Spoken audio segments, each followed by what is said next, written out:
Hello, everybody, and welcome to this edition of the Racing Insiders podcast. I am Kate Dillon with Crate Insider, and I'm sitting here with Steve Hendren from Hendren Racing Engines. I'm still saying you should wait like 20 seconds before you say that. Oh, I mean, I could just start doing the countdown timer if that's what you really want me to do, but otherwise it would mess up the podcast. Oh, okay. So, instead I just I'm do all not my a podcast intros. expert, so. Yeah, I mean, had you heard of a podcast before we started doing one? Yeah. Okay, I listened to Joe Rogan for, okay. All right. Well, I didn't know. I mean, it's a fair question to ask if you were aware. I mean, I talk to people all the time that have never heard of podcasts and they didn't even know that was a thing. Okay. So, yeah. Well, this is technically like you do the podcast later. This is technically more of like a video cast or something like that. Yeah, right? But we do turn it into a podcast. Oh, no. We, sorry if you are one of our podcast listeners. We had some trouble with our podcast host.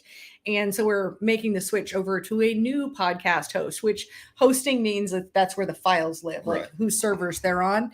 And so we're making that switch. And I think we got it all fixed last week.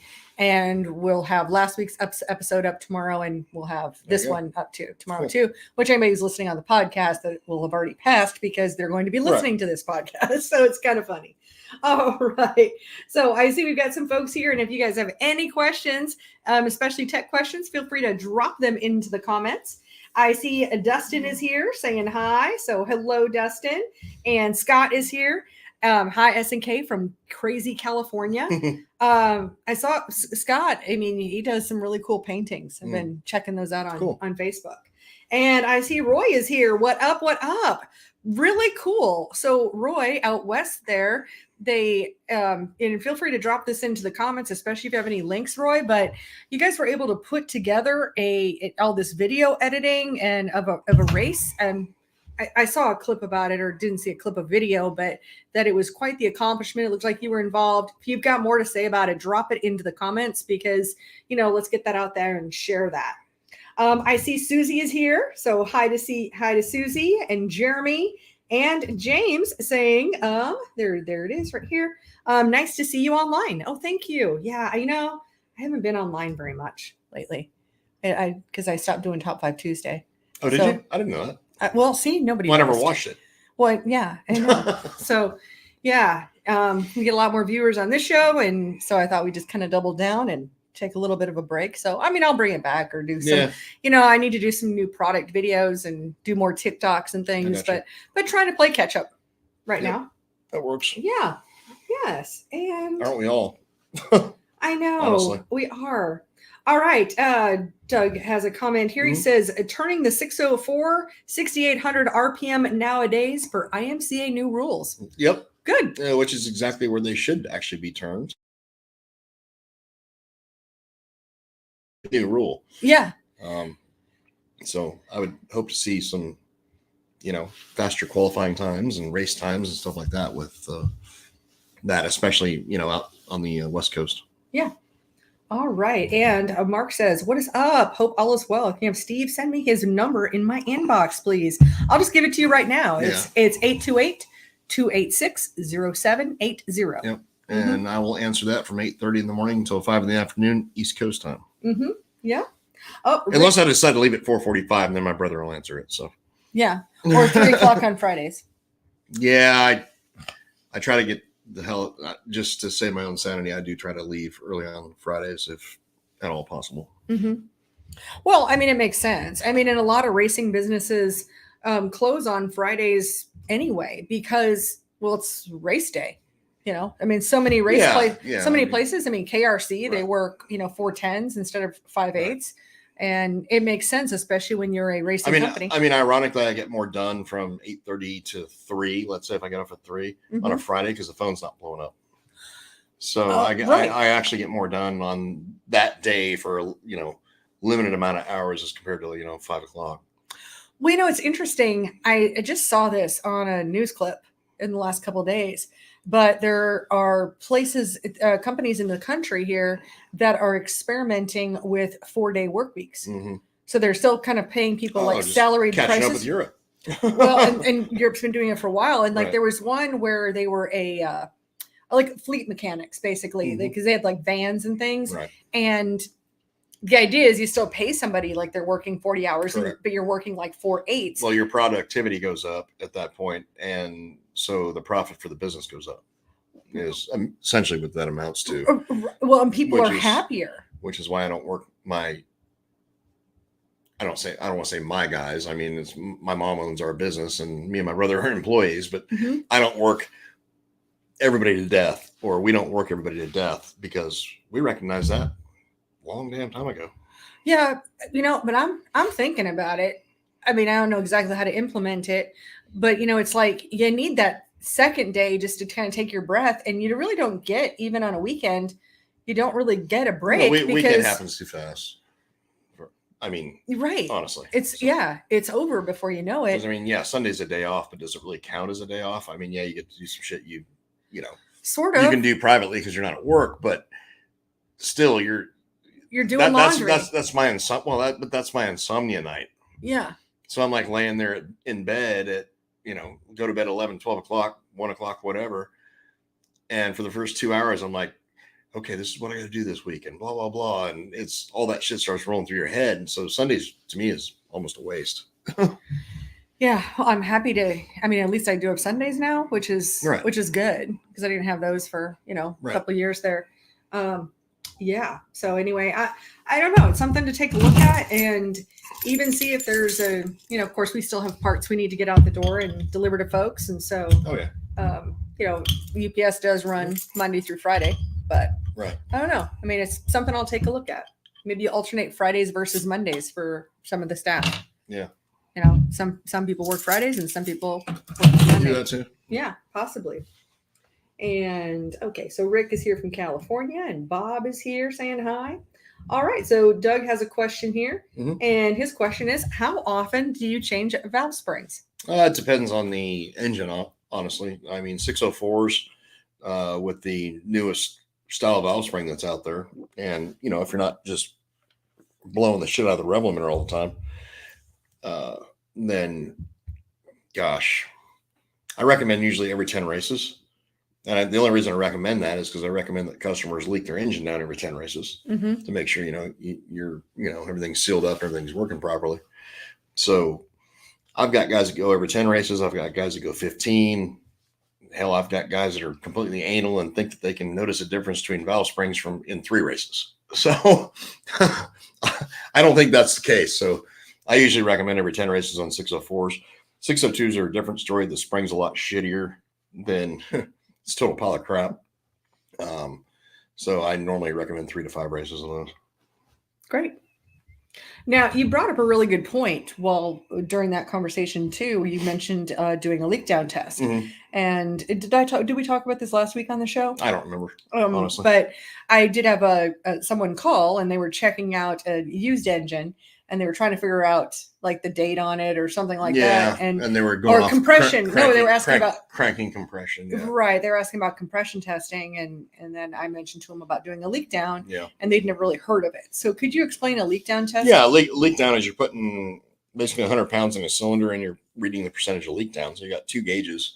So you got your gauge going in, and then you got what's bleeding off out of the cylinder.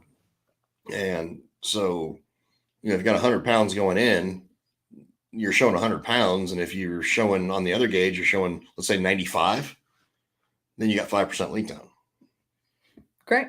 So, that's how you determine, actually, especially on a hydraulic lifter engine, exactly how well sealed up the engine is. Hydraulic lifter engines can give you a false reading, because if you got, like, say, a lifters that are bled down in a cylinder you're checking, it'll actually shorten the duration on the camshaft. So as you're turning it over on the starter, it'll shorten the duration on the camshaft, which gives you a higher cylinder pressure, which will give you a false reading. So, unless it's like dead zero, or, you got a cylinder that's like half of what everything else is, then, it's hard to do anything with a compression tester on a hydraulic lifter engine. Gotcha. It's our friend Dave Hammond is here. Yay, so Dave Hammond from Hammond Motorsports. Yeah. So love Dave's products. his caster camber gauge kit, his chassis setup plates, plumb bob kit, body bracing. We just love Dave. Stuff. We love Dave. We love Dave. So thank you so much for being here, Dave. Absolutely. We need to get together and do some more videos. All right. Steve is here. He says, Steve, where is the beer mug? I do not have one. I'm just drinking my Heineken. Well, you do have one. It's 5 feet away. Yeah. You even have a selection of other ones, but I'm just you have my matching ones. That we'll save the mugs for summertime when we're outside. Yeah, that'll work. Yeah, because they're Yeti mugs, so they stay nice and cold for sure.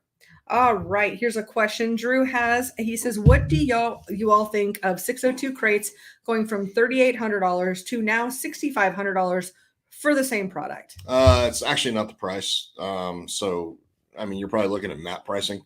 There are places where you can buy them much cheaper than the $6,500.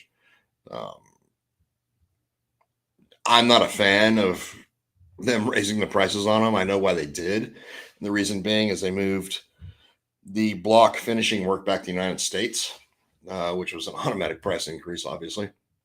And they're now being CNC finished, the machine work finished CNC machines. So I know they went up basically $1,000. Yeah. Over what they were, beginning of last year. Mm-hmm. Yeah. So, I mean, there's prices out there depending on where you buy from and who you talk to. You'll see them for 48, 90, roughly, somewhere in that range. Yeah, I don't know. I'm not going to say where it is. I mean, you can, because really we can't. But you can call around to different dealerships and you'll find them for that price. Performance dealers. And I mean, anyone who's advertising the crate engines, it is mandated by GM that we have to put it at that price. Yep. So map pricing being minimum advertised price. Correct. So we can't show them as and we also can't promote a different price. Right. Which is why I recommend you call a GM performance dealer to get the price of the engine. Or you call somebody like me and then, I'm not making any money off it. So if you're just wanting a box stock one, then I'd refer you to the dealers I deal with. Yeah. I think it's more than just the bringing the American labor. I think we're also looking at all the different components, some of those metal prices, I'm not sticking up for them. All that's going to factor in and we're still going to be going up. So it's so long as Brandon's in office, we're going to be going up. I just can't believe some of these price hikes. I mean, that seems like it's crazy, but like looking at just even taking like a little weekend vacation, I'm used to like regular hotels being like $100, $150 a night, like that's pretty standard. But my gosh, I can't even go an hour from here. And you want to go downtown, $400, $395 or $495 a night. Absolutely insane. I feel like, my God, what bubble have I been living in that the prices went up? Because I'm sure as hell not making that much more money. Oh my gosh. And no way could I even afford to pay myself that much money. Yeah, we're fixing to go into recession. So yeah, it is. Gerald Farms is here from South Carolina. Chris is here from Canada. And I think he thought, it's crazy. So my Canadian friends, if you drop in a Canadian flag, it just has like a little CA. I'm not seeing it like on Facebook. So, and if I said California, I apologize, but I was confused one day about that. Not about Canada versus California, but just I looked at it later. Well, when I see CA, I definitely think California, but it's a weird looking CA. So it's a result of the flag. So anybody else who drops flags in, I'm going to know Canada now, but I'm not going to know any of the rest of them. So yeah.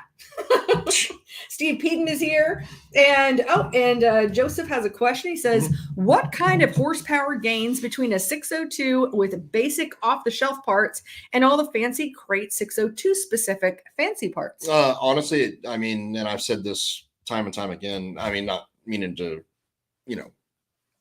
I'm not saying anything about your question, but it honestly depends on the day of the week it was built. How did the tolerances stack that day? We're talking production line built engines on 602s, especially. And it's just, how did it stack up? I mean, it could be, honestly, you got lucky. You got one out of the box that runs like a raped ape, or you get one that's a complete total, shit box. So it can vary quite a bit. I don't think that's actually his question. I think talking about all the bolt-ons. So if you've just got basic basic off-the-shelf parts being bolt-ons and all the fancy Crate 602 specific fancy parts. So if you're just going to run a regular like front drive or box stock Holley carburetor, like is there something to be gained by the fancy parts? Oh, absolutely. Are we paying for it? Absolutely. Or not? Yeah, for sure. You take a carburetor, for instance, and you go from a box stock Holley HP center section carburetor and you use one of the billet center section deals that we're doing nowadays, and most carburetor builders are, you're looking 10 horsepower. Back to back, those two compared to each other. You look at headers. Headers are a huge deal. All that makes a difference. Carburetor spacers, any of the external stuff. And I ain't trying to promote you or me or whatever, but anything that we recommend is stuff that we know for a fact actually makes power. Does all that add up to you're going to make 100 more horsepower? No, it doesn't.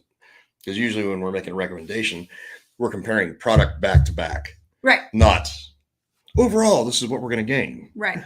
So it is about the package, and the only way to really do scientific testing is to do a back-to-back testing, like carburetor versus carburetor. AB. Yeah, you've got to keep that all the same. Yeah, correct. Well, I think why they make a bigger difference. You can correct me if I'm wrong, but stuck you there. Well, what I was going to say is, you can do something like, hey, we're going to test headers today, right? But we're using a box stock Holley carburetor. So we test headers, and you're like, oh my God, yeah, this header made this much more than the next header. Well, then just because you go and add a billet center section carburetor to it doesn't mean you're adding that much more to it. Right. Does that make sense? Well, it's the law of diminishing returns. Because you see that all the time. All the snarky bastards who hate crate engines and everything else. They're like, oh, if I had, gosh, if I just added up everything that everybody claims you can get, I'd have 100 more horsepower. No, that's just not how it works. Yeah. No, it's not, because it's not additive. It is the package. But why the things are important is because we do have a lower horsepower application. Correct. And so we're not able to make up for it in other ways. No. And so we're trying to get every little bit out of it. Like go-kart racing with the Briggs and Stratton. You're looking for 1/10 of a horsepower. Yeah. Yes. All right. So here's a new question here. Jeremy says, gearing tuning for a 602 in a dirt late model, would you rather it hit the limiter getting in the corner or leave 100 RPM on the table? Our rules have a 6,300 limiter. Honestly, it's gonna depend on the track. If you're on a half-mile track, I'd rather leave the 100 RPM on the table, because normally most of the bigger, larger tracks are gonna be momentum style racetracks. So I would much rather be below that rev limiter for sure. Number one, because the guy banging the chip is going to be slowing down like he's got a Jake brake on when you go driving past him potentially at the end of the straightaway, because you're turning 100, 200 RPM less. Now, when you're talking like a quarter-mile stop and go type place, then a lot of times it's more advantageous to be banging that rev limiter just past the flag stand. Gotcha. And that way you got the gear to pull off the corner. And beat the guy who's not doing that. All right, it's got some more comments here. Joe Farm says, Mr. Dave has lots of cool stuff. Yes, he certainly does. Rick is here. Hello from Dirt Racers News and Canada. And if there's probably a flag in there, I can see the checkered flag, but I don't. I know Canadian flag, and I don't with the LR what that would be. Yes.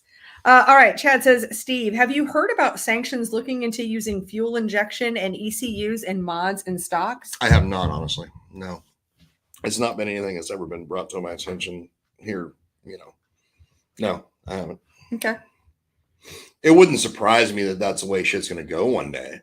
I mean, not at all. You look at the 525, for instance. We're using, programmable boxes on those. It's not like what you just described, but the evolution of racing is going to ultimately end up probably going there. Interesting. All right. Kevin says, what are your thoughts on the Brisk spark plugs for a 602?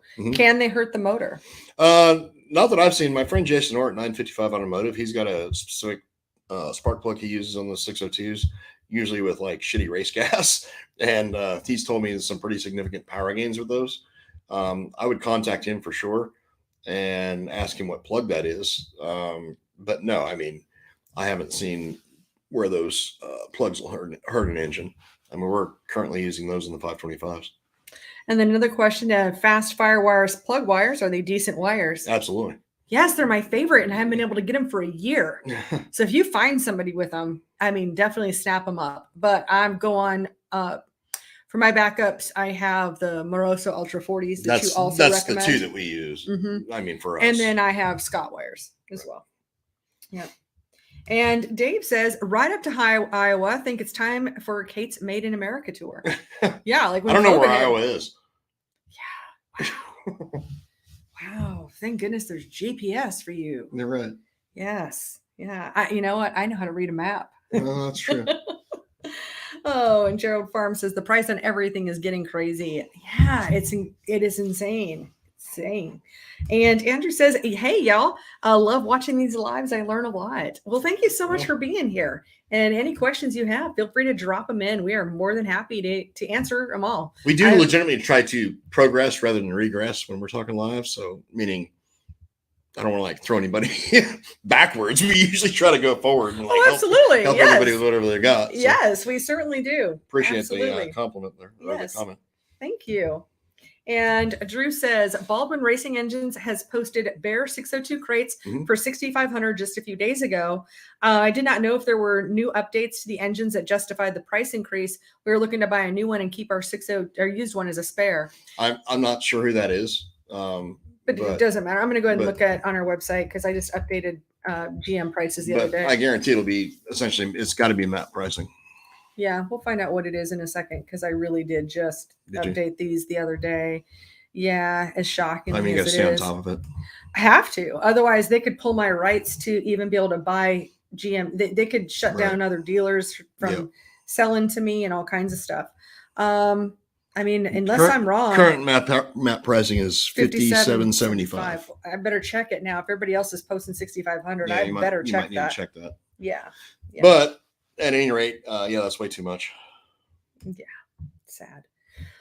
All right. So Gerald Farms, can a premium 602 blueprint and all be the same horsepower and torque as a GM stock 604? Absolutely not. The torque can be very similar. I mean, within 5 to 10 foot-pounds. Horsepower, no, not at all. And that's the difference in the cam, the limitation of the cam, right? Oh, there's a lot of different. Well, and there's lots of different things that are different about the 602 and 604. Correct. Yeah, cylinder heads and pistons and camshafts. List goes on, but yeah, torque-wise, they're actually fairly similar. Horsepower-wise, not even close. All right, another question from Chuck. He says, Autolite spark plugs or NGK plugs for a 602 crate? No, I use both. I use either that Era 94 Autolite or that R5724-8 NGK. Both of them actually perform the same. I prefer the Autolite, to be honest with you, especially when we're running on E85. Yeah, now you said that the Autolites last a little bit longer. That's what I've seen, yeah. And then also you don't have to gap the Autolites. Autolites are pre-gapped, yeah, correct. Whereas with the NGKs, you need to, you're going to save a few dollars, but they don't last as long and a few dollars is like less than $10. Right. Yeah. I see Darren is here saying, hey. So, hey there, Darren. And Kevin. And he says, yes, that's exactly the problem we have to use the pump fuel. So talking about the Brisk plugs, you have to use a pump gas. Yeah. If you're using a pump gas, I would definitely call Jason and, or message him or whatever on his business site on Facebook and see which plug he's actually referring to. Yeah. And Dave says, I have to wait for Moroso wires, Ultra 40. I just got some in. Everybody's waiting on them. No, I just got some. Oh, you got some in? Asshole. I know. You probably bought the ones I was looking at or needing. You mean the when they were 16 in stock? Right. And then there were 0? Mm-hmm. Yeah, I don't know where those went. Yeah, it was probably you. Sneaky ass. Yeah, I kind of probably did. I saw a lot of spark plug wires. You know how many spark plug wires I am not selling now because I can't get them? I know. Oh my gosh. Yeah. Oh, and Dave says he has to wait for them for 3 weeks. Yeah, everybody's going to hate me that I bought them all. Yep. And Chuck says, have you tested the E3 spark plugs? I have, and they're garbage. I don't know how else to say it. I mean, it's one of the biggest scammy spark plug things I've ever seen. Yeah, they're junk. I feel like right now there should be like an anti-commercial. This program is not sponsored by E3 Spark Plugs. No, I'm just being honest. I mean, I'm going to lie about it. No, not at all. I'm not going to be politically correct when it comes to something that's a piece of shit. So. Wow. No, I mean, we don't like to throw things under the bus. We normally just like, no, that is not the preferred. Well, not you. You're like, no, it's just a piece of shit. I equate them back in the day when you had the multi-spark spark plugs or the multi-fire spark plugs. Yeah. No, they do not fucking multi-fire. So. Wow. Okay, another plugs question. Mike says, how often do you recommend changing the plugs on a 602? We are running E85. Well, what I normally recommend is going to be like on 604s generally, it's going to be every 10 races, obviously, when you're going to leak the motor down and change your valve springs. 602s, I would still say every 10 races. So every other time you change your valve springs. Okay. Or leak the motor down. So every 10 races. Spark plugs are cheap. It's like oil. Oil's cheap. The spark plugs are cheap. Let's just keep putting them in as fresh as we possibly can. That doesn't mean you have to do it every race. Right. And that's really some great advice. I don't think that that's a question that's come up, but it's such an obvious question because it is the maintenance that we want to do on these crate engines. So thanks for that. Yeah, I mean, they are not maintenance. They're essentially maintenance free as compared to an open motor, but they're not completely maintenance free. So we still need to do stuff like that.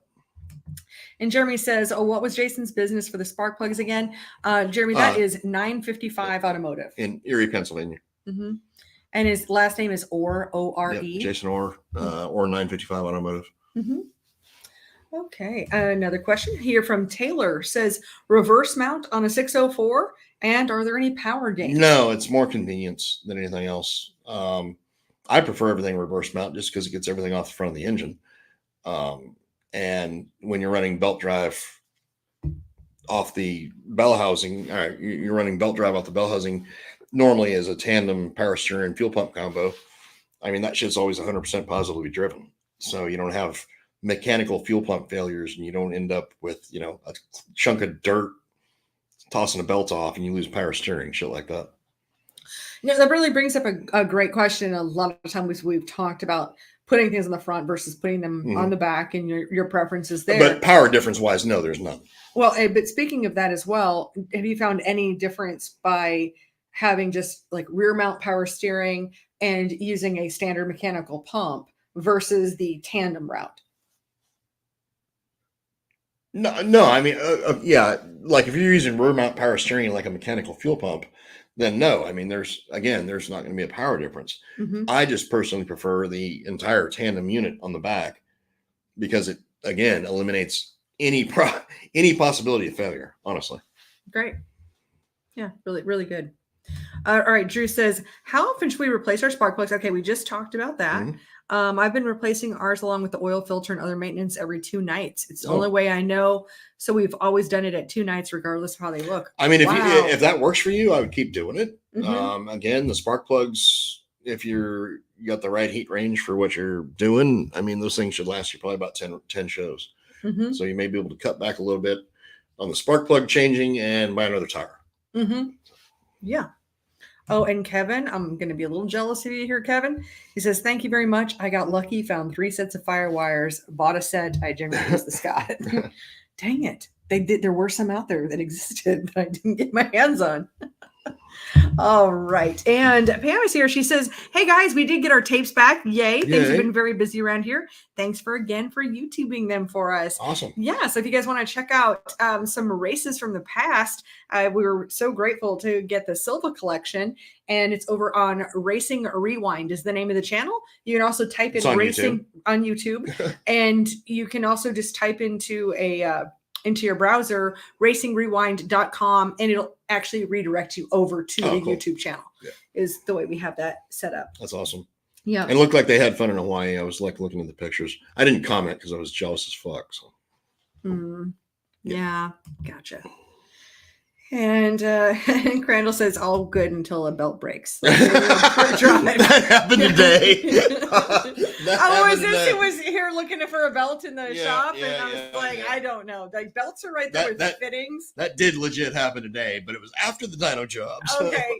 We were getting down and checking out the different belts, and I was like, I don't know what any of these numbers But the mean. cool part about it is when the belt breaks, everything fucking shuts off. So, or as far as power steering, fuel, everything just shuts the hell off. So you're not going to hurt anything. That is a good thing right there. Okay. And Dave says on a 604 running methanol, IMCA states no top end lube. Anything special you should do since there's no top end lube? Honestly, back in the day when I was running methanol all the time out in California, I mean, we never ran a top end lube ever at all. And normally if it's a deal where you're racing weekly, I found you don't need to worry about it. Even when we're running, highly oxygenated race gases, they're extremely dry. If you're racing weekly, it's not a problem. E85, it's still not a problem. If it's something where it's going to sit for 2 or 3 weeks, I would certainly run gas through the system before, shutting it off and letting it sit for 2 or 3 weeks. But as far as the top end lube goes, again, I mean, we ran methanol for years and I never ran any top end lube. But we were racing 2 or 3 nights a week. So now, when you were doing that and maintaining your car, were you maybe running regular gasoline through it, like in between races? No, you just left the methanol, yeah. And the reason I asked, I was talking to someone on the phone, and we were talking about fuels, and one of the things he said is that back in the day, like with running methanol and all of that back then we had lead in the fuel, and lead is a lubricant. And I mean, I think of graphite. Yeah. So if you were going in between and putting, gas in back then, you could have relubricated your engine, before you ran methanol the next time. Right. So it's just a question. Yeah. I mean, but it wasn't an issue for you. No, we just, we never had an issue with it. If you're racing weekly, if you're sporadic, once or twice a month or something like that, then yeah, I would certainly consider, hell, you could put a 5-gallon jug with some top end lube in it and run it through the carburetor before you shut it off. I mean, that works. Because what you're trying to do is you're trying to keep the exhaust valves from drying up and then rusting up because they're exposed to outside atmosphere. And usually what will happen on a 604 is it'll dry that guide out and then it rusts. Especially in the summertime when you got humidity and everything. If you're not in a climate controlled building where the car's kept, you'll get humidity. It'll dry out the exhaust guides and then you get rust build up and then you start sticking exhaust valves. Gotcha. And Jeremy says, Steve, if I have a cast center section stealth carb for E85, is it worth it sending it back and having it converted to a billet center section? 1000% yes. I would certainly recommend that regardless of what kind of engine you're using. The billet stuff is by far and away just massively superior to the HP style center section. Wow. Oh, and Drew says, thanks for all the info. Nice to have a real opinion rather than he said, she said. Absolutely. Yes. I've got opinions. Doesn't mean it's always right. It just means it's an educated opinion. I'll put it that way. Yeah. You do a lot of work. I mean, this is what you do every day. I mean, I might say something, somebody else says something different, but it's like anything else in racing. Just, take it for what it is and apply it to your situation the way you can. And if it works for you, great. If not, try the other dude's opinion. Well, and data can change. Yeah. And kind of does all the time. Mm-hmm. Yeah. And that's where we have to try to be, like fast on our feet. That's why we're constantly testing. Yeah. That's why we have a house car and we're constantly doing shit. Pam says, sorry, Steve, but we are going back to Maui in May. Asshole. Oh, now here's a good one. Jim says, so Steve, which beer has got more octane? Michelob Ultra or Bud Light? Both of them are about on par as far as being, like the old man, fat man beer that we now drink to try to stay 30 pounds heavier than we were in high school. So I'd equate both of them to be about the same. Okay. This reminds me, usually we talk about what we're drinking on the show. So what are you drinking tonight, Steve? My Heiny's. Well, right. So Heineken, Yep. for anyone who can't see us. And then Yep. I am drinking Sprite because I'm lame. But I have to tell you, I don't usually... I didn't say it. I did not say that for once. That's fine. No, so I have to tell you, I don't usually look too much at the comments. I might scan them to see if there's a question I can answer, after the fact or something. But I don't normally look at comments because usually after the fact, they're not nice. That's just the way things are. So there was a comment here recently where somebody noticed that you were drinking, I can't remember which one it was. Maybe you were drinking Bud Light and they were like, oh, what happened to the Ultra? This show is lame. You two are so cringe. I was like, wow, we're so cringe, but you watch enough to know exactly what Steve is drinking. What I'm drinking. Like keeping track of that. And I was like, oh, wow. So I think, yes, this was on YouTube. And I was like, thank you so much for watching and thank you for your comment. It's just, I don't know. what it is. I've always loved trolls. So. Yeah. Well, if you want to have fun, you can go over to YouTube because apparently I'm super cringe and I don't know. We're cringe. That's how it works. Whatever. Yeah. Yeah. Fuck them if they can't take a joke. I don't know. I find that most of the haters it's not even haters. It's like people who are critics are ones that wouldn't put themselves out there. Well, they never do. No. That's the whole thing. Nope. Oh, and so speaking of, we're back on the methanol thing, and Dave says 2-cycle oil and gasoline is a suggestion. Mm-hmm. Yeah, that'll work. And John says, thanks for the awesome motor and Crate Insider bolt-ons for my car for Bristol. Had a blast. Ran strong with the fast guys. Not bad for not racing in 6 years. Yeah, that's awesome, oh my John. Gosh, that's awesome. Welcome back. Welcome back to racing. Sure. Yes. Yep. Oh, and Tom is here, our friend from California. Yep, He says, hey guys, life here has been crazy, but my vote is Ultra at Twin Peaks. That was fun. Nearly every year there's something and we end up pulling an entire shift. Pulling a shift at Twin Peaks. Yes, exactly. Yes. And Jim says that the Heineken is a little more higher octane for sure. It is certainly much tastier as well. Yes. Which is actually, this is honestly like one of my favorite beers ever. So. Mm-hmm. Yeah. You just felt like, something a little special. I was in a Heineken mood in that. Yeah. Works. So Jeremy says, went by CVR to do some smashing and eyeballed them Hendren carbs. And man, are they pretty. Makes me want to sell my Stealth just for the looks. Yeah. I wouldn't sell it until you have the other one in hand. Right. Just saying. Yeah. We're fixing to run into a carburetor shortage here before long. Yeah. So I would not sell anything until you got one in hand. Yes. And that goes for engines too, by the way, guys.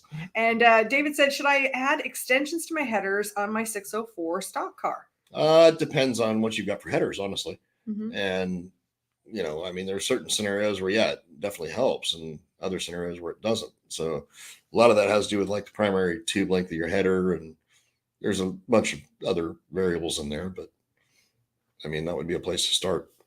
And I would, I'm like burping now. Sorry. I would certainly, if you have the opportunity to get on a chassis dyno, you can obviously play with extensions on the headers and see where your little sweet spot is. Well, I think something that has been consistent as far as things that you've learned, I'm not in the trenches doing this testing, but that whatever you do to one side, you'd want to do to the other. You want equal length headers. Absolutely. Yeah. But I don't know that that's obvious. So whatever you do try for an extension on one side, do it on the other. Yeah. And that, it's obvious to me, but okay. Right. But you didn't mention it. So it's not obvious to everybody. But now Jeremy says, thanks for the new lift and maintenance parts last week, Kate. I'm still amazed at all the stock you have in the new store. Well, thank you so much for coming by. That was a lot of fun. Cool. So, and I definitely appreciate the business for sure. So thank you so much. Mm-hmm. Hey, you know what? I might even have signage because sometimes. Yeah, you said you were. Yeah. Hopefully. So I called somebody new out. And they came out and took a look and he's going to give me a quote. And so hopefully we'll get some signs. And then maybe people will stop trying to come in and get their oil changed. Yeah, that'd be good. Maybe. So the store was formerly a oil change place. So we constantly just have, we put up a sign that says we sell race car parts, but people just kind of pop in and they're like, do you do inspections? Like, no, we don't. No, we don't. Yeah, I don't know. Looks like you got a nice car there. All right. Oh, and David has weighed in on the octane question here. It says tequila. has higher octane. Oh yeah, that's always that would be the winner. case. I do have some damn badass tequila here. Oh wait, no, it's at my house. No, there's some good stuff here. No, I got that Azul I've got at the house. Yeah, but you also bought me that other one. Shit there. That recently. Well, yeah. Don Juan's maybe or something? Nah, I need to get some of that Don Julio. It's Don Julio, but I need to get some of that Don Julio 1942. That shit's badass too. Okay. All right. Bruce says, how much horsepower gain between a good pump gas set up to proper E85 setup on a 602? Horsepower wise, is going to be less impressive to you than what the torque is going to be. Torque, you're probably talking 25 to 30 foot-pounds at takeoff and probably through the mid-range. So the torque is what you're actually looking for. Horsepower wise, could be 5 or 10. I don't know. But I honestly don't give two shits about horsepower. So it's all about torque. And that's what you're going to see. That is going to be the significant difference. Andrew Garris is here from our awesome friend from Pro Fabrication. I stole a set of headers from you today, bud. Oh, no, I already heard. All right. Oh, he ratted me out. Yeah. Did he call to say, Steve said it would be okay? Is it really okay? Yeah. Oh, fucker. Yeah. Nobody steals my headers without me knowing. Fucking Andy. I put tracking recovers on them all now. Now I know where they are. You know where they're at. Each one. Where the hell's my header at? Oh, I see where it's at right now. Yeah. All right. Kevin says, can you send a carb to you? Can I send I'm assuming that can he send a carb to you for a carb makeover? Yeah, my brother's actually the one that does them, Mike Hendren. So yeah, I mean, just give us a shout and I'll put you in contact with Mike and yeah, you're welcome to send one to have him do whatever you want done to him, honestly. Other than converting methanol, we don't deal with anything in methanol. Good to know. Okay. And Dave says, old school, use the crayon. Is he a Marine? We have a friend who's a Marine. One of my good friends is Marine Scout Sniper, former Marine Scout Sniper. I guess you always are, but he's a Marine Scout Sniper, and I give him shit all the time, talking about his purple fucking crayons that he eats and writes with. Well, he's the one that starts it. So we're not like, I don't want to sound for a moment that we're being disparaging to our military. Not at all. Well, it doesn't sound like that. It sounds like I'm making fun of his ass, which I am. Well, yeah, but we're not being like, you make fun of him because he's actually been on the podcast before. Yes, he has. So we interviewed him, last summer, I believe. Yep. Yeah, maybe it was for Veterans Day. I can't remember. It was like something. It's just sometime in the summer. Yep. We're having fun. And our friend Cameron's back, and he says he's been traveling to a lot of shops working with racers that were at the, he said Crate Insider class, but it's really the Race Logic Chassis School class. Thank you. So absolutely, Cameron was there talking about tires. And if you're looking for that little extra edge of getting, the edge is information these days. Wouldn't you agree? I know you agree. The edge of the tire blocks. No, I was just going to do a little promo here for Race Well, you Logic. actually made sense. Thank you. I was dual. If you're looking for the right edge. Oh yeah, yeah. It's almost like that commercial, like this will be an exciting event. We'll sell you the whole seat, but you'll only need the edge. It's all about the edges. No, but trying to find the edge in racing, it's all about information these days, and really proud of what the Race Logic Chassis School. Really great information. The feedback has been phenomenal. Great. And so whether you have a late model or a street stock, then we've got a class for you. So racelogic.vip is the website there. And Jeremy says, hey, Steve, did you catch the USAC tire drama? Kind of confirms what everyone has been saying about tires being wildly inconsistent. You and I talked about it at lunch on Saturday. Yes. And I have for a long time been a huge skeptic of particularly one lab that does the tire testing, which, I mean, they didn't name names, but I can assume where it's been, where those tire samples went to start with and got found to be, because they fucked up some fuel samples last year for one of my customers, as a matter of fact.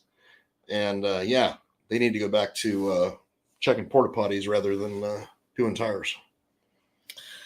Yeah. I think some of the series need to take this into consideration and at least have the balls enough to do what USAC did, which is go to 2 different labs. Yes. Alternate labs. Yeah.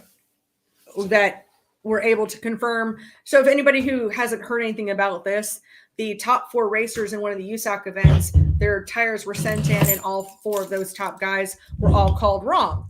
Now, there's a lot more. There's at least one of the teams that has a whole lot of money in sponsorship behind it. And all of a sudden, then now USAC decided to go ahead and I'm paraphrasing here. I assume they were going to start with, but maybe they did. I just read what I read. But anyway, the tires were sent to 2 different labs as well as the original lab. The original lab also said the tires were wrong again. And the other 2 labs, I think they tested it twice. We're like, no, there was nothing wrong with this. Met the benchmark. Yeah. So there's some controversy there. I mean, as a race fan, what I'd like to see is that we're able to test at the track, period. And or just say, fuck it, and let's let it roll. Well, exactly. I mean, but we should know who wins the race by the end of the night, and whatever the answer to that is, and because you know what, fans don't really care. Hey, you know what's going to be funny? I hate to be a dick. No, you don't. You take pride. I actually do take pride in being a dick sometimes. So this summer, in the middle of summer, when don't be beating my microphone, banging on the freaking table. I know you're beating the microphone. Okay. This summer, in the middle of summer, when we have a massive tire shortage and they're canceling fucking races, they should be asking themselves, gee, maybe we should allow a tire conditioner where you can run one set of tires for 9 races in a row. Yeah. At the local level. Yeah. I mean, obviously the big guys are not going to be able to do that, but I'm just saying, at the local level, I could put a tire conditioner on your tire right now, and you can go run 10 races on the same damn tire. Yeah. At most tracks. And I mean, and the only... So maybe that's a question series needs to start asking themselves. Well, if we're not going to get any more tires, at some point we're not going to have any race. We're not going to be able to have any races. Right. There were a lot of asphalt races that were canceled last year because of the lack of tires. Yep. And last year, the 2021 tire shortage is nothing compared to what we're looking at for 22. It's going to be ugly. It's going to be really bad. So. And I didn't even, okay, so moving on here. So Brian Littleton is here from Race Logic. Hey, Brian. And so I was already promoting Race Logic. I didn't even know he was here. So now you're kissing his ass because you're just telling him about what you just did. No, he was probably here. And I'm just so far down on the questions here. And Andrew's responding. He said, if Kate isn't happy, no one is happy. I had to get approval for you borrowing my headers. I can make people's lives not very good. Sometimes. And Darren is here. I see where I stand now. Well, I'll be damned if I'm going to marry you. Who? Andy? Andy. So in case you don't know, so I got ordained just to marry Andy. Yeah, he is engaged, and Steve signed up to be a minister. So in case they needed a minister, so he is ordained. It wasn't in case. I did it for that whole sole purpose of marrying Andy and Andy. Yeah, it was literally the only reason. Yeah. Yep. So now I'm not going to do it. Or if I do, I mean, I'm going to have to charge you, I don't know, like a beer or something. Yeah, there we go. All right, here's a good question. Jeff says, hey, Steve and Kate, how often do you recommend changing a race fan blades? Have a few chips in them and just wondering if I need to switch them out. The stuff that I've seen, like with my son's car, the chips, I'm not that worried about. For the price of them, it was like $40 a blade or something like that. It is. And if you already got the hardware, you don't need that. When you look at it and you're uncomfortable with it, I'd change them. Mm-hmm. Yes.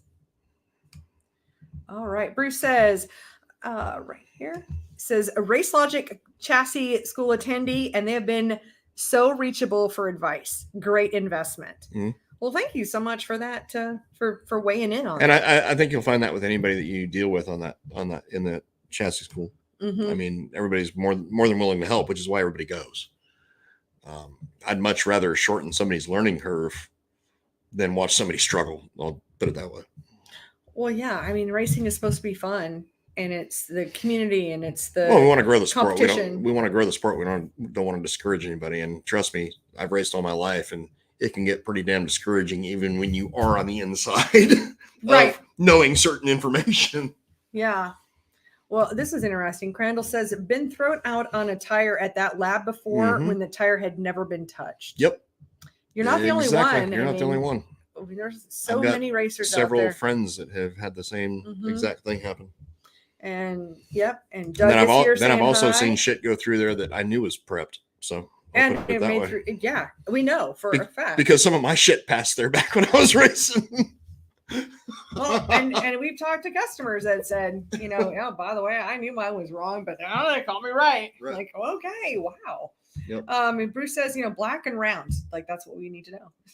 And Brian says, I had an issue with a certain lab in North Carolina. Very disrespectful. They were on the phone and refused to perform an actual analysis instead of the burn test. Yep. I think we're all on the same page here. We are all on the same page. We just are not going to go all the way there. Yep. And let's see. Dave says, not mentioning any names, and it is not you, Steve, or Hendren Racing Engines, but I understand the crazy long turnaround time with part shortage or whatever. Dropped my 604 to a Rush engine builder on November 2nd. Still not done. Only have called one time. Don't want to be that guy, but that does seem a little bit long. Honestly, I mean, right now, I don't know who you're referring to, obviously, but we've been, let's see. The engines you're putting out today, when did they come in? I'm trying to think right now. All right. So I'm working on new 602s right now for stuff that came in. Now I got a board. So however, everything goes in order as it comes in the shop. And whether that's an order received for a new motor, deposit, whatever. So I've got the 604 new stuff, 602 new stuff. Then I've got 604 rebuilds, 602 rebuilds. And then everything goes in line, gets numbered, all that. But you do them in batches. So I do batches of 5 to 6. Right. Or it could be 4 in 1 week. It just depends on how shit works. Right. So I try to do a minimum of 5 a week. Which again, I mean, if we got a dyno job in the middle of the day, I mean, obviously that might take 2 hours out of the day, so we get less done. I mean, there's different variables. Hell, I mean, here recently we've lost power freaking 4 times in the last 2 weeks. Shit like that because they're cutting trees, because they're building the road and doing all this shit. Anyways, there's so many different variables. It's ridiculous. And you have a team of 3. I have a team of 3. Yeah. Most of the other engine builders are kind of running solo or maybe have like a part-time person. Correct. Yeah. So it's really hard to compare. It's not out of the realm of possibility that is, in fact, the case. Because a lot of times what happens, and I've run into this, I mean, I'm struggling with this right now, is if somebody calls me and says, hey, how long to get an engine freshened? And I tell you right now, as of today, it's, let's say, 6 weeks. But then 6 other engines come in, or 7 other engines, or 8 other engines before you get yours to me. Now all of a sudden you're backed up another week and a half to 2 weeks. But you compound that with part shortages. And even though yours isn't like 6 weeks out, the engine that's sitting in front of you that normally you could order the parts on Monday, they're here by Wednesday, right, and then you can put it back together. But it's nothing we can predict that far out. You're not ordering them for 8 weeks out. You're ordering them usually like a week in advance or even just a few days. And then if they're slowed down because they don't have labor, or if now shipping, a lot of times it should be 2 days. There's so many issues right now. It's ridiculous. But it can ship you back every day. And I'll be honest, it's nothing any of us, I think, have ever dealt with before. Right. Certainly we haven't. So if I haven't dealt with this freaking shit show that we got going on right now, guarantee nobody else has, because honestly, we are probably the largest crate engine builder in the nation. And there's no way to predict what the hell's going on. Like right now, for instance, good luck finding a 604 gasket set. So now I'm scrambling, buying up everything I can, whether it's intake gaskets, oil pan gaskets. I'm piecing the gasket set together myself, head gaskets from what the GM dealers I deal with have in stock at the time. And it's turned into a total shit show to try to get stuff done. Well, and normally that would have been a 2-second phone call or a 30-second email, but now you're spending an hour and a half calling each of these places to find out what you can even get. But like what has happened on our end and I assume it would be the same with the person you're dealing with, is generally, I'm going to say 1/3 of our customer base, they're usually going to be buying a new engine every year. Mm-hmm. So, like for me to process a new engine does not take that much time because I don't have the labor involved in cleaning everything. And I mean, it just doesn't take as long as it does to do a freshen up. Now with everything where you can't get new engines, you haven't been able to since July of last year, everybody's freshening their stuff up. So again, it's really easy to be overwhelmed and misquote somebody on the time frame that you're looking at to get it done. And I ain't making excuses for nobody. I'm just telling you what I've run into, and that's the situation I've myself have experienced because I have completely freaking shit the bed as far as like time frame on when stuff can actually be done. Well, and it's not just one consistent, partly my fault, partly everybody else's fault. So. Well, and it's not just one consistent thing. It's a moving target. Like this week it's gaskets. Last week it might have been piston rings. Correct. The week before that it could have been something else. And we've run into one each of everything as far as like shortages and everything else. And that just puts you further and further behind. And there's just no way to anticipate it. And you can try to have some of the stuff on the shelf, but at some point it just becomes unreasonable. I mean, right now I've got, what do I have? 15 sets of 604 piston rings, 13 sets of 602 piston rings, all sitting on my shelf at $200 and something a fucking set for, each.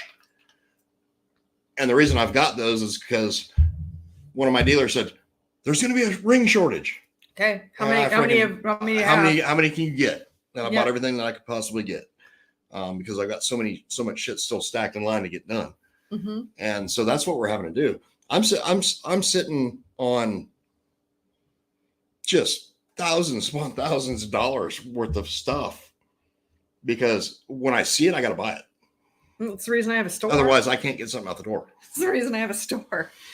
Because in order to stock up, I needed a place to put it. Right. No, exactly. But, so, yeah.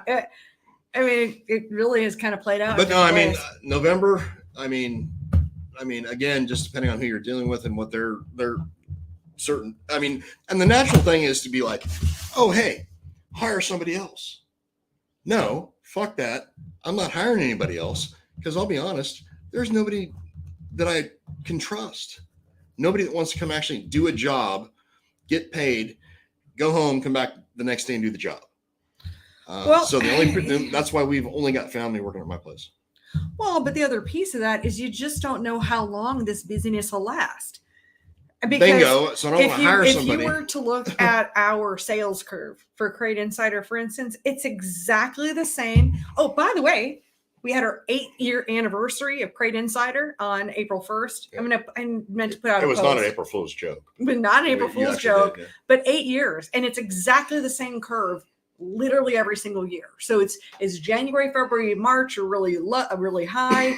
And then it kind of levels off, up through the summer, and then it just drops off a cliff in October. But and then we ramp up again in January. But you're retail, so which is different than what we're doing. I understand that, but the other piece of that though is just the fact that there's no having consistent, like every month we turn in the same amount of sales. Right. We're not a hairdresser that is people need the haircut year round. We're going to have seasonality to our business. So what happens if you're super busy now and you hire somebody, you get them trained, and by the time you got them trained, then the work slows down. Oh, I know. Yeah. So what are you supposed to do then? Now which is what I think ultimately we're going to be looking at. But, yeah. Which is also the other reason why I'm not hiring anybody other than family. All right. So back to the tire thing. Cameron, who's a tire guy, is like, so true, Steve. Conditioner on the tire is not softener, but we'll take and add something that does not reach the benchmark at the lab. Right. And let's just condition tires. Yeah. So away from tires now, David has a question. He says, what does preloading the valves do for a 602? So you're preloading the lifter is what you're doing. And it actually, the reason why we do that on these engines is, number one, if you're not turning the engine into valve float, you're not going to have, an issue. which most people are not going to do. But like, if you're going to be turning the thing, under 6,400, 64 and under, we normally run 3/4 of a turn preload, and this goes for 604s and 602s. Mm-hmm. Reason being, excuse me, is we're trying to preload the button, which is the part that the push rod contacts. We're preloading that against the piston, which is inside the lifter. And that normally, from what we found, we've got a bleed down tester that my brother built. We can actually measure the bleed down of lifters. What we found is that's the most common place where you've got bleed down in the lifter. Okay. So the harder you're able to preload that and get that mating surface stuck together, because if you look at it you can even look at it under a magnifying glass, and you'll see like little wavy lines. It's machine marks. So we're trying to get those two surfaces like meshed together to where the lifter doesn't bleed down at a higher lift. Okay. Great. And it actually answered the next question too. Which is why GM's recommendation is now 1/2 to 3/4 of a turn, because that came from me. Interesting. And we have Mike had a follow-up question on that quarter turn, but we of course talked about 3/4 turn. And Cameron says, I have talked to so many people that attended the Race Logic Chassis School. Very happy and thankful. Sure. Thank you. Chuck, he says, hey, Kate and Steve, I am a proud member of the LGB FJB movement. Aren't we all? Yes. And Donine follows up with that, says, we'll call it the Biden shit show. That's exactly and I am going to agree with that. Agree. Stupid son of a bitch got us in World War III last week.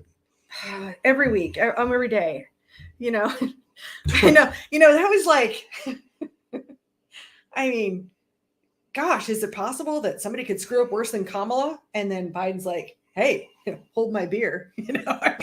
Come on. Crazy. Yep. Crazy. And Bruce says, congratulations. And Coastal Engine and Machine. It says, you hit it on the head, Steve. Mm-hmm. I've never seen it like this. Yep. Yeah. Exactly. So being an engine shop, we don't know what to do. No, I mean, and I've got like some of my buddies that build open motors. God, they've been waiting for months and months and months just on like one block or one set of pistons. And it's getting unreal. Mm-hmm. Yes. Well, it's been unreal, but it's going to be worse. It's going to be worse long before it gets better. Yeah. Now, Short Track Thing is asking, how's Crate Insider doing on the CPI index? So I don't know what a CPI index is, but you don't? I don't know. Okay. Don't know what that one is. And Jerry says, where can I get a 604 new block? Sorry. Good luck. We don't know. No. So I think what's going on right now is I actually had a couple of customers who needed new blocks. Mm-hmm. And now I haven't checked within, a week or two, but basically there's none in the entire country. And the reason being, I think, and what they were theorizing to me, the GM dealers I deal with, is that they're using them all in production for new 604s and 602s. Gotcha. But that being said, I would call and talk to Jim Norman at City Chevrolet and see if he can locate anything for you. Okay. It's a good suggestion there. All right. Well, we're about an hour. There's a great last comment I think we can put on the screen here that I think is perfect for the moment. And that is from Chuck. And he says, get your hand off my Heiny. I'm going to hold mine online until I get it done. So cheers, everybody. Thank you so much for being here. If you want to check out the replay, you can find it on Facebook and YouTube. Any final thoughts? No, I'm going to go smoke. You're good? Fuck yeah, all right. I'm well, good. Thank you for being here. And we'll see you guys next week. Have a good one.